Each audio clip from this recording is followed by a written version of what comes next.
Hoje nosso tema é desfiladeiros, o que não desconfigura dos temas que nós falamos com muita frequência, que são as patologias que acomete a coluna e segmentos, a partir de um plexo, plexo ciático, plexo braquial, plexo simpático.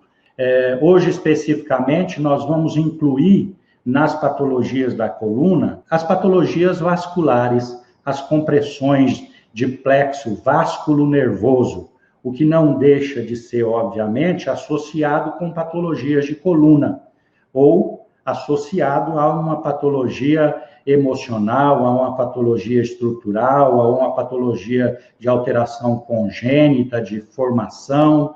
Então, hoje nós temos um tema que é muito específico e que dá uma sintomatologia muito comum e que vem muito dentro da clínica da fisioterapia. E nós diagnosticamos mal, diagnosticamos de forma errada, não conseguimos definir exatamente qual é o sítio da compressão e nem sempre conseguimos tratar de forma eficaz. A síndrome do desfiladeiros, ou do desfiladeiros torácico, como ela é mais conhecida. Então, hoje nós vamos falar a respeito dessa patologia e a respeito das causas, onde eu devo interferir para tratar essa patologia. Obviamente, a interferência é baseada numa investigação de exame clínico, testes específicos para definir qual é o sítio de compressão e investigação de exames de imagens. Todos os exames aí podem contemplar uma compressão ou uma alteração de uma determinada estrutura que justifica a sintomatologia do paciente e nós vamos fechar o diagnóstico. Síndrome do desfiladeiro. Sempre que nós falamos de desfiladeiros, nós temos que definir uma anatomia. O que é esse desfiladeiro? E o que compõe esse desfiladeiro? Então, nós dividimos o desfiladeiro, quando a gente fala anatomicamente, em duas partes, continente e conteúdo. Essas palavras continente e conteúdo, nós usamos como referência de várias patologias, como, por exemplo, a hérnia de disco. A hérnia de disco, o disco, quando ele altera a sua área transversalmente, ele altera o seu continente. Quando ele extravasa, o núcleo dele rompe, vazou e perdeu o seu gel, a sua função, a sua vitalidade, nós falamos de conteúdo.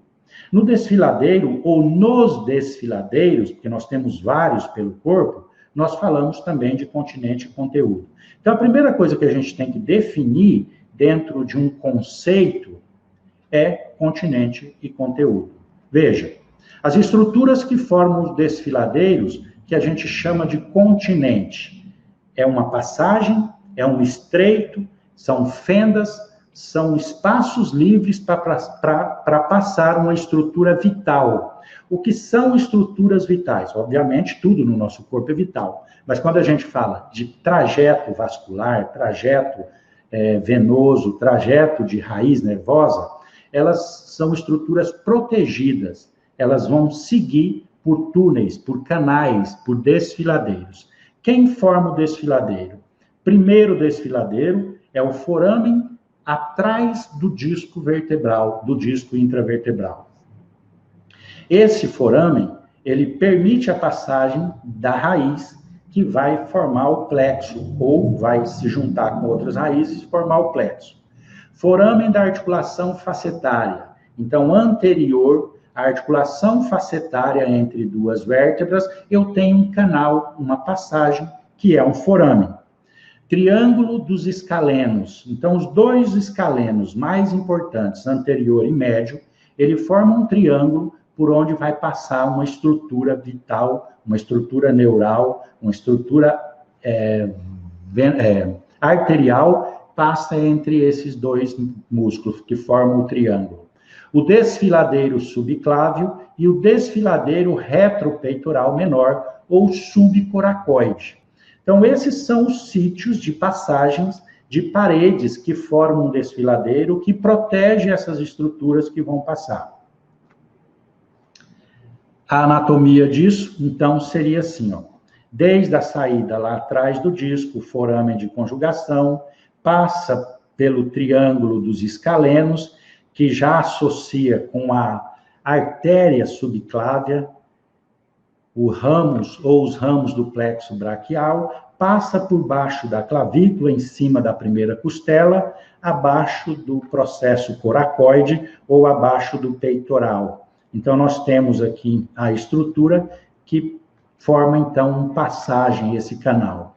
E a outra anatomia que nós temos que entender é quem ocupa o desfiladeiro. A anatomia do conteúdo. Quem é o conteúdo? O plexo braquial, que está aqui, saindo a partir de C4, veja aqui, ó, formando um feixe.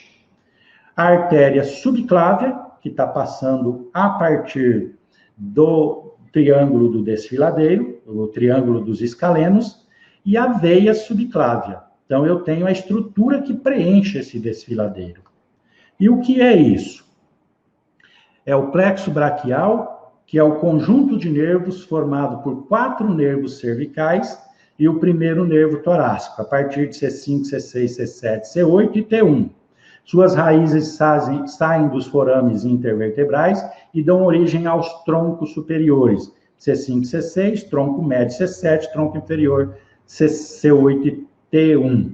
Então, veja, ó, se a gente pensar só no plexo braquial, desde a saída lá entre C4 e C5, eu tenho a primeira raiz, até ali C7, T1, que sai a última raiz, que vai formar esse plexo braquial. E lembrando que isso vai se juntar com a artéria e com a veia subclávia, vai passar por baixo da clavícula, por cima da primeira costela, por baixo do peitoral menor e vai para membro, inervar, vascularizar membro superior. Então, nós temos um trajeto. Na literatura, vocês vão encontrar com muita frequência a definição de síndrome do desfiladeiro torácico. Essa definição, ela aborda, obviamente, lesão de cervical, lesão da transição cérvico-torácico e lesão da região torácica. Por exemplo, uma lesão de escaleno, ela é uma lesão na coluna cervical, na região cervical ou no pescoço e que faz uma compressão. Então, normalmente, nós vamos entender, dentro da literatura, essa síndrome por 3 sítios. Quais são os sítios mais comuns? Eu não estou nem falando que são só esses sítios. Veja bem, nós vamos falar de todos os sítios de compressão. Mas na literatura, quando a gente fala de desfiladeiro torácico, você vai entender esses 3 sítios. O escaleno, a clavícula, o subclávio, né? E o peitoral menor. Então, veja que aqui nós temos uma passagem que pode ser comprimida em 3 pontos. Essa é a clássica definição. É o que vocês vão encontrar testes específicos para esses 3 pontos, normalmente, quando se fala de desfiladeiro. Mas se nós entendermos que o desfiladeiro, ele tem origem lá na medula, pelo menos o desfiladeiro, o plexo braquial, ele tem origem lá na medula, eu tenho que ir mais além. Eu tenho que entender todos os sítios de compressão. Então, quando nós falamos do síndrome do desfiladeiro cérvico-torácico, eu tenho que entender que ele será uma compressão de vasos subclávios e do plexo braquial no estreito superior da cervical e do tórax, não só naqueles 3 sítios.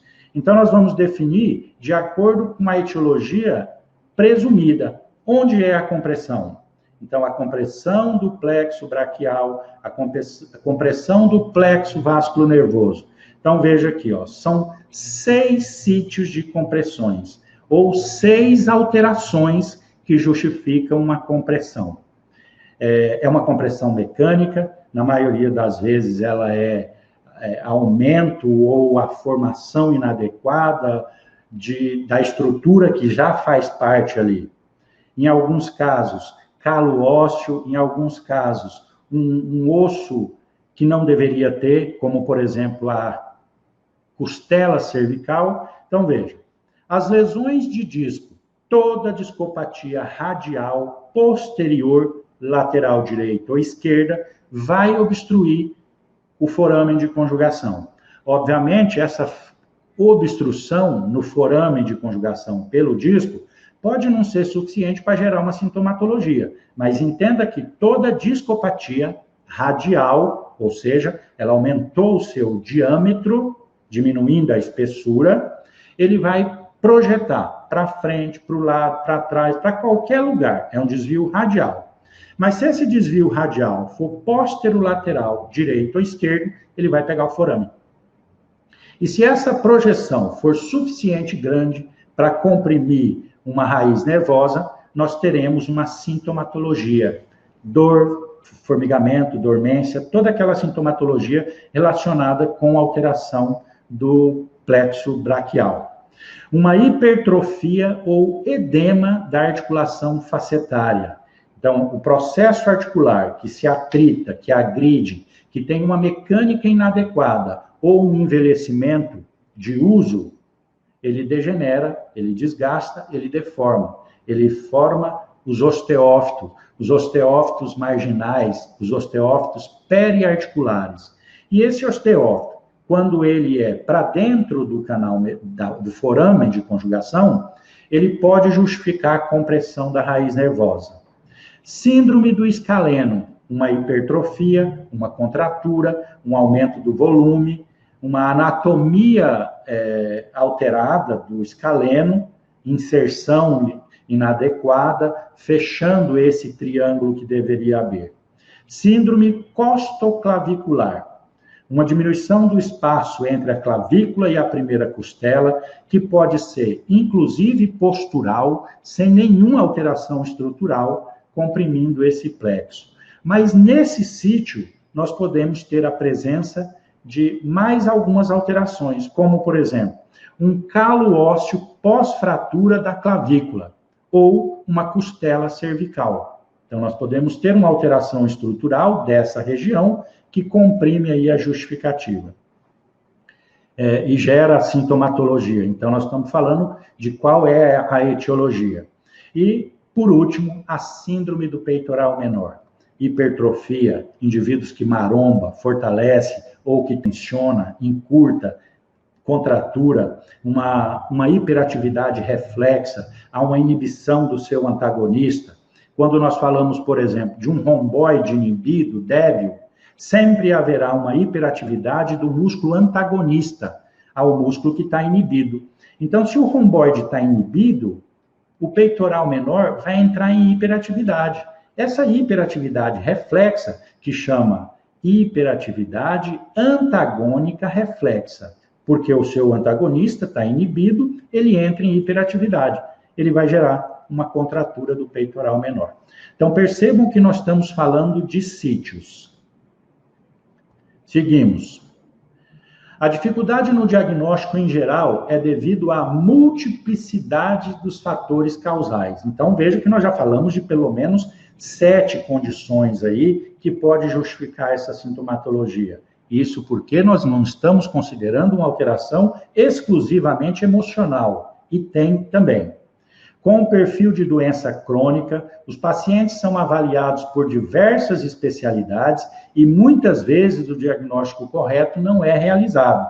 Então, às vezes, o diagnóstico é só de braquialgia, o diagnóstico é de contratura do peitoral, mas ele tem associado uma hérnia de disco cervical, ele tem a presença de uma costela cervical que não foi diagnosticada, ele tem um calo ósseo. Então, existem várias situações em que o diagnóstico não é bem feito no primeiro momento.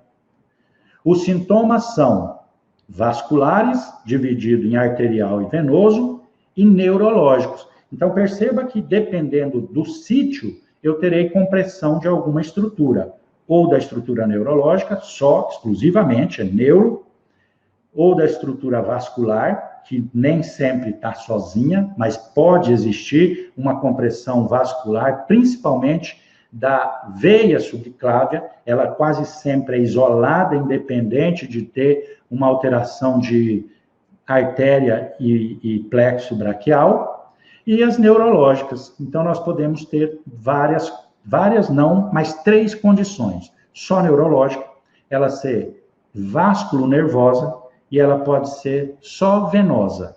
Então, são as situações que a gente vai encontrar. Ou associado, tudo isso junto num pacote só, onde o paciente tem estenose de artéria e veia subclávia e tem ainda as compressões de plexo braquial. Como é que tá aí? Todo mundo bem? Tudo certo? Deixa eu ver aqui com a Cris, como é que tá?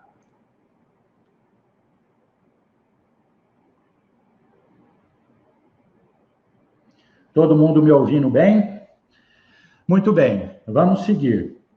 A dor é o principal sintoma, podendo ser atípica em distribuição e severidade, ser progressiva ou súbita e estar associado a mãos, punhos, braços, área escapular, cervical e tórax, em algumas vezes até simulando angina.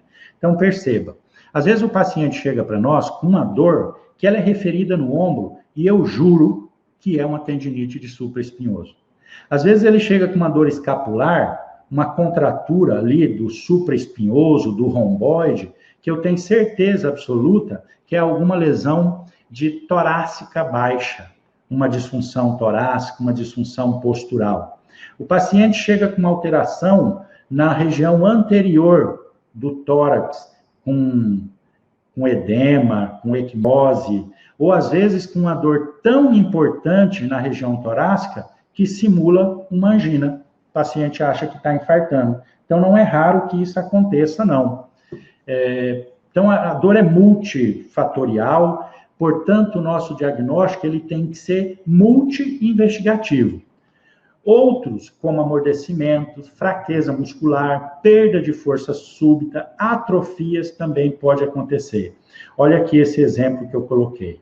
O paciente tem uma hipertrofia do processo transverso, ou uma megapófise do processo transverso de C7. A C7 não tem que ter costela e ela também não tem que ter essa apófise gigante. E em alguns indivíduos, nós vamos ter o que a gente chama de vértebra extranumérica. Por que ela é extranumérica? Porque ela está numa transição que ela não é nem cervical nem torácica, a gente chama de vértebra de transição. Ela transitou. Se ela ganhou costela, como a cervical não tem costela, ela deveria ser chamada de torácica. Mas ela seria a 13ª torácica. E isso não existe. Por isso a gente chama de vértebra extranumérica ou vértebra de transição.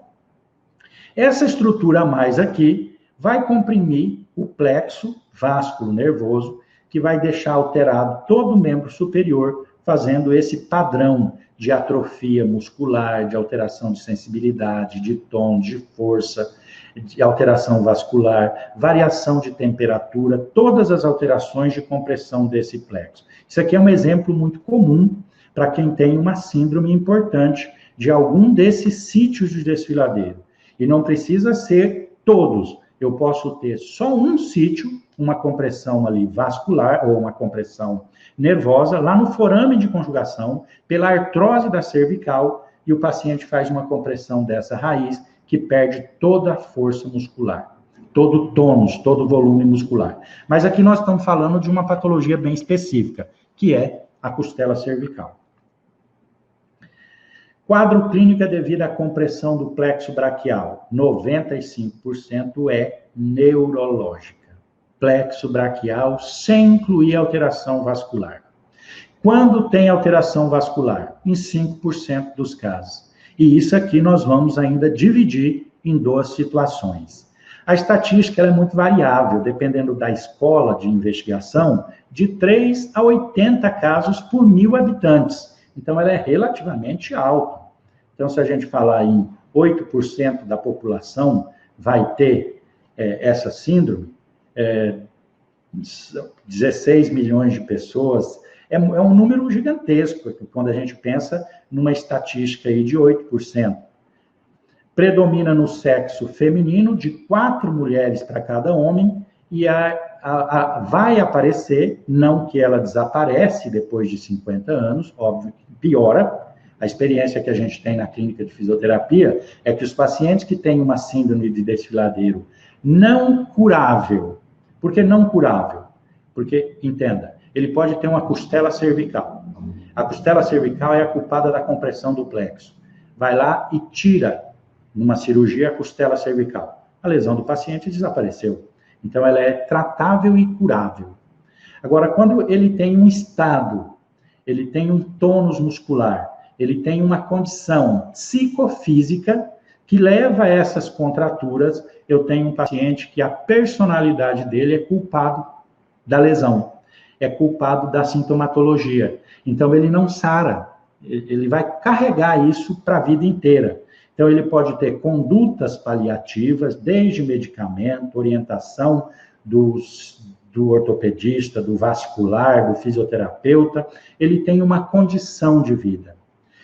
A gente sempre diz assim, ó, essa é uma daquelas patologias crônica que o paciente usa como tábua de salvação. Você encontra a pessoa no shopping e pergunta, boa tarde, você está bem? Ele fala, boa tarde, eu tenho dor. Ele tem dor, ele é com dor, ele sempre tem um estado de desconforto. Mesmo nas fases boas dessa patologia, ele tem um desconforto, ele tem uma sintomatologia. Então, é uma patologia ruim, ela é uma patologia agressiva, limitante, nos casos importantes, obviamente. E vai aparecer, então, de 20 a 50 anos, com o diagnóstico. Um exemplo claro, costela cervical. A costela cervical é congênita, obviamente, a pessoa nasceu com ela e está aí desde que é gente. E ela nem sempre teve o sintoma. E chega para nós e começa a relatar. Eu estou com sintoma de braquialgia, formigamento, dormência, alteração vascular, há mais ou menos uns 3, 4 anos. Pessoas com 45 anos de idade. Vamos investigar e percebe que tem uma costela cervical. Por que a costela cervical, que sempre esteve ali, não era o culpado da dor, da lesão, do sintoma? Aos 45, ela resolveu ser.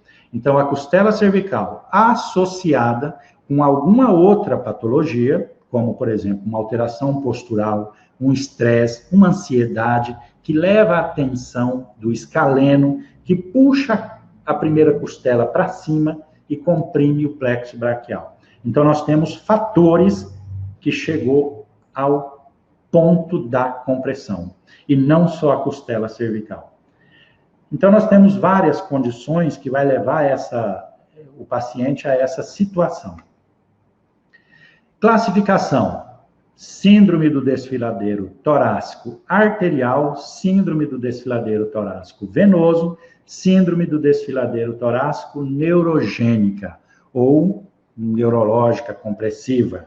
Então, nós estamos falando dos sítios de novo. Por exemplo, o sítio subclávio, o sítio do escaleno, o sítio da faceta, o sítio subpeitoral menor ou subcoracoide. Então, nós estamos classificando. Como é que funciona isso? Arterial, 1% dos casos. Quadro clínico, isquemia digital, parestesia, dor, palidez, redução da temperatura da mão. Então, ele fica branco, pálido, sem receber vascularização, com redução de temperatura. Onde é que isso acontece? A partir daqui. Então, veja que a artéria subclávia, ela passa entre o escaleno anterior e médio, tá? Ela aqui, ó, a luz dela, que pode ser comprimida, então, a partir daqui, a partir de uma contratura. Obviamente, ela vai passar por baixo da clavícula, entre a clavícula e a primeira costela, também pode ser o sítio, e o terceiro sítio da artéria subclávia é o peitoral menor. Então, veja que para esses casos, só existe 3 sítios: escaleno, subclávio e peitoral menor. A incidência é muito baixa. Normalmente, a sintomatologia não está relacionada com uma isquemia, uma compressão da artéria. Só em 1% dos casos está relacionado a isso. E veja aqui, ó, presença de costela cervical, uma anomalia congênita, uma pseudarticulação, uma pseudocostela, alterando aqui a passagem.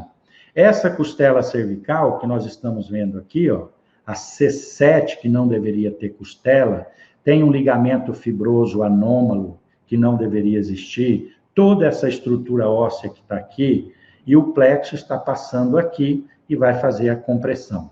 Veja que a compressão normalmente vascular arterial, ela é a partir dos escalenos.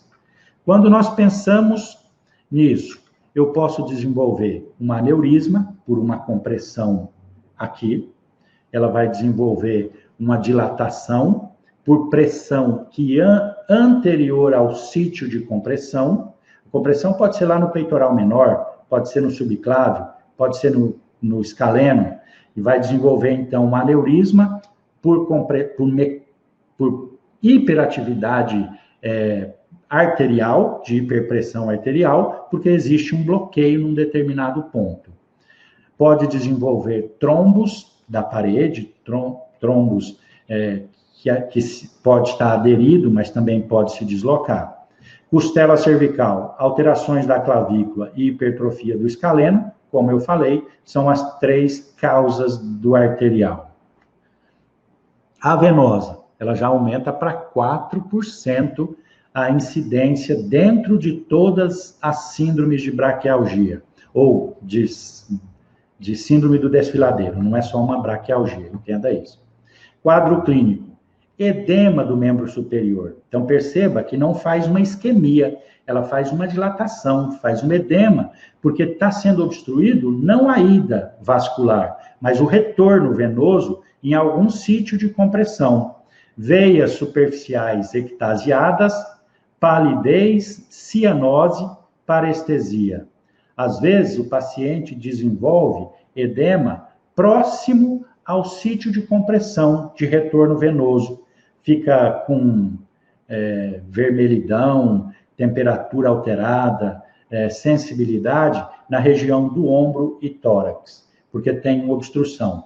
Mas edema de extremidade, isso com frequência acontece. Perceba então aqui, ó, eu vou voltar um slide para que todo mundo enxergue isso bem. Olhando aquele perfil, clavícula, escaleno, anterior e médio, artéria entre os 2 escalenos e veia fora dos 2 escalenos. Ela passa muito próxima da articulação da primeira costela com o externo e da articulação externo-clavicular. Então, veja que tem um desfiladeiro aqui. Tem um músculo costoclavicular, que está aqui, ó, em cima dele. Uma hiperatividade desse músculo, ou um espessamento de um ligamento costoclavicular que tem aqui, pode gerar essa compressão. Então, vamos voltar lá naquele slide que a gente estava, que é exatamente isso daqui, ó.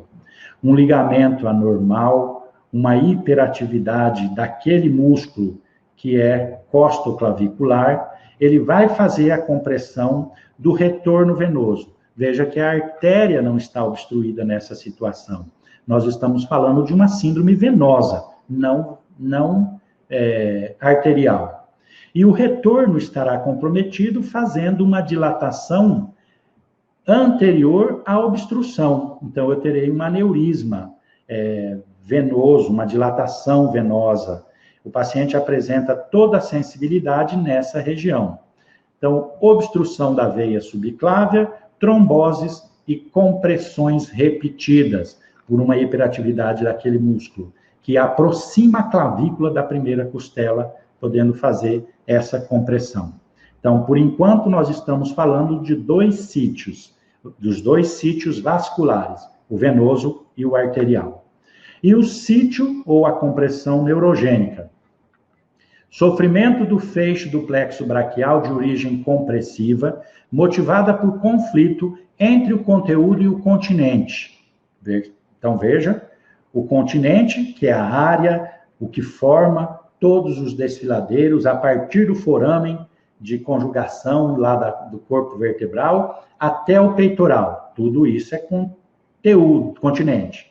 Se teve uma obstrução desses forames vertebrais, entre os músculos escalenos, presença de costela cervical ou banda fibrosa oriunda do processo transverso, da costela cervical, alongado de C7 e do músculo peitoral menor. Então, veja que nós estamos falando agora de todos os sítios de compressão e não só de 3 sítios que comprimem o vascular.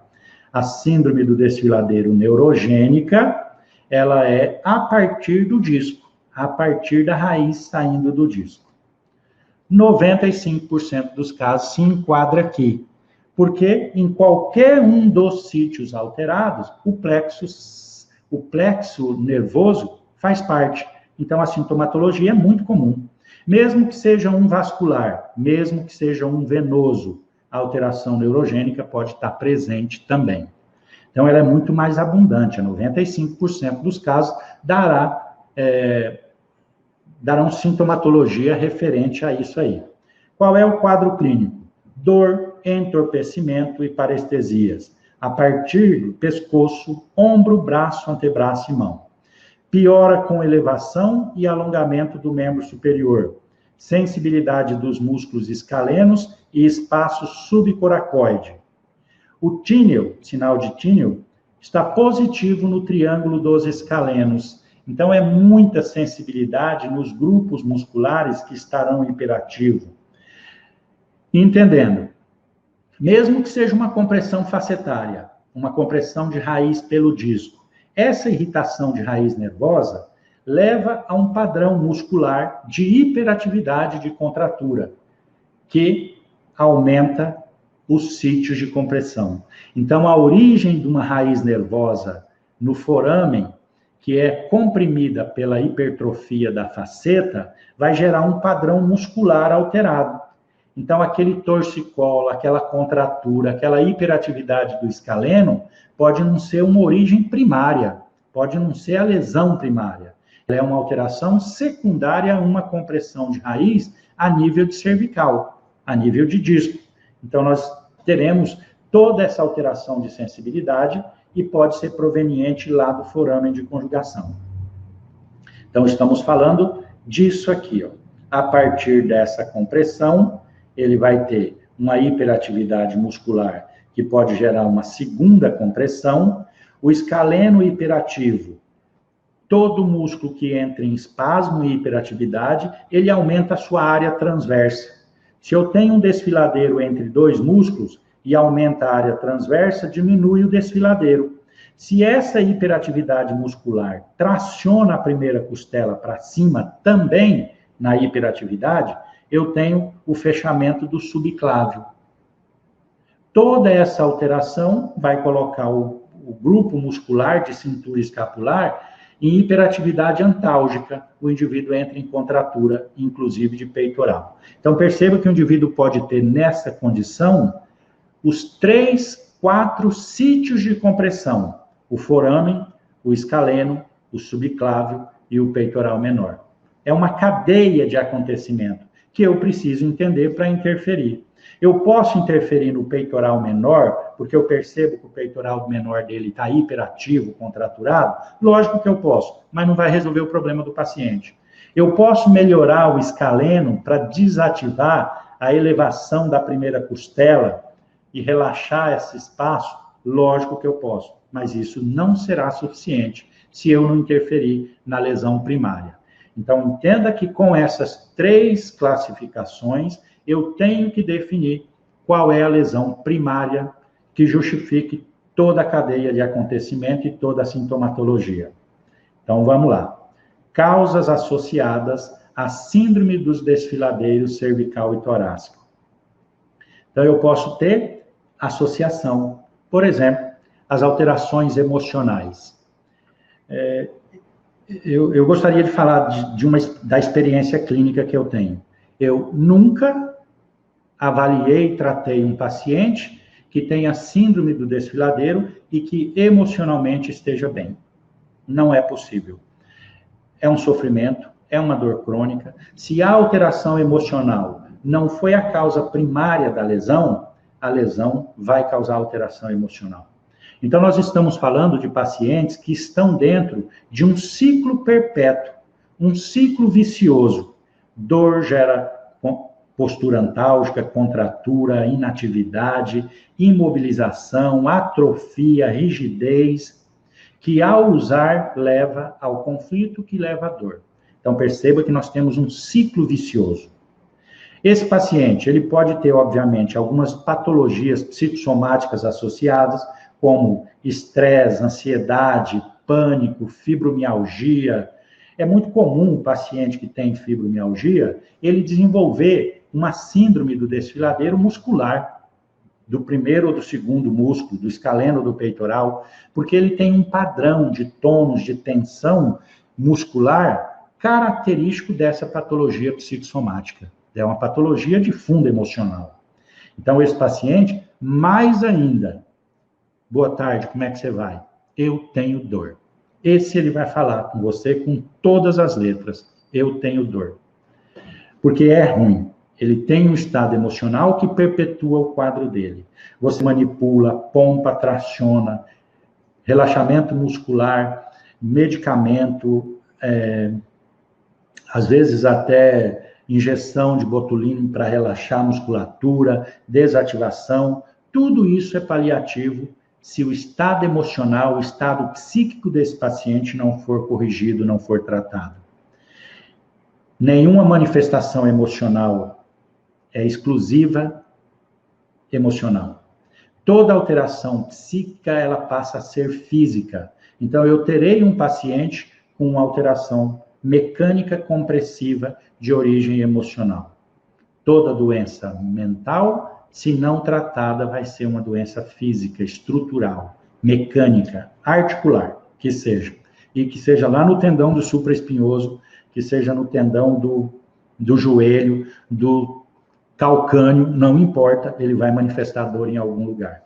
Ou é uma gastrite, ou é uma hipertensão arterial, ou é uma alteração de pele, uma dermatite emocional. Então, doenças emocionais justifica várias patologias, inclusive essa síndrome. Por isso chamam a síndrome. As alterações mecânicas. Então, nós estamos falando de perfil, associações. Eu devo associar uma síndrome do desfiladeiro com uma alteração emocional? Claro que sim. Eu devo associar uma síndrome do desfiladeiro com uma alteração mecânica funcional? Claro que sim. Uma alteração postural persistente. Olha aqui o padrão de todo mundo nessa quarentena. Olhando o celular o dia inteiro no computador, o dia inteiro de cabeça para baixo, lendo o livro, fazendo alguma coisa que leva a um estado de inversão da curva da cervical. Quero deixar claro, a cervical foi feita para fazer flexão. Não é o gesto de flexão que lesa a cervical. Não é o gesto de ir e voltar várias vezes. É a permanência prolongada. É a sobrecarga mecânica. É o gesto excessivo e permanente que leva a essa lesão do disco. Olha aqui, ó. É uma retificação. A estatística mostra que 85% das hérnias de disco estão relacionadas com inversão da curva da lordose, seja na cervical e seja na lombar. Então, o indivíduo que tem esse padrão, ele pode não ter dor hoje, ou pode não ter dor por anos da vida dele. Isso não significa que ele não tem uma lesão. Essa alteração em si já é uma lesão, é uma doença silenciosa. Toda alteração postural é uma doença silenciosa e progressiva, que nem sempre está relacionada com o sintoma, mas ele vai fazer. Se eu não corrigir esse padrão, ele vai fazer síndrome do primeiro desfiladeiro. Veja que o disco se desloca comprimindo ou o forame ou a medula e vai dar a sintomatologia. Então, as alterações de biomecânica, as alterações posturais, as posturas prolongadas, são causas de alterações tônica postural. O indivíduo hipercifótico, que leva a uma hiperatividade do peitoral menor, ou do escaleno, de um grupo muscular anterior, pode justificar a compressão desse plexo braquial. E ele não tem nenhuma das alterações anteriores, ele tem uma alteração postural. E quando que isso começou? Há 20 anos atrás. Aliás, de todos vocês jovens que estão aqui, pode estar começando hoje. Então, eu gostaria de dizer, como é que você quer chegar aos seus 90 anos? Corrija a sua postura agora. corrija sua cervical, corrija sua lombar, porque você pode ter uma alteração que é assintomática. Isso, quando chega em algumas clínicas, fala, isso não é o culpado da dor. Claro que hoje não, mas será. Posso garantir para vocês. Eu acompanho o paciente há mais de 30 anos. Então, eu sei o que vai evoluir para uma lesão. Ela é silenciosa e não foi hoje, não foi aquele gesto, não foi aquele dia que causou a lesão. Veja, os processos degenerativos relacionados de uso, permanência, alteração, mecânica. Eu uso um telefone no meu ombro o dia inteiro nessa posição. Eu fico digitando aqui.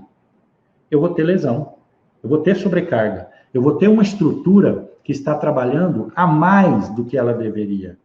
E vai fazer, então, as sobrecargas estruturais, que pode ser uma lesão do disco, uma sobrecarga mecânica, que eu volto a mostrar para vocês aqui, ó, dentro do canal medular, comprimindo a medula, que é essa estrutura preta aqui dentro do canal medular.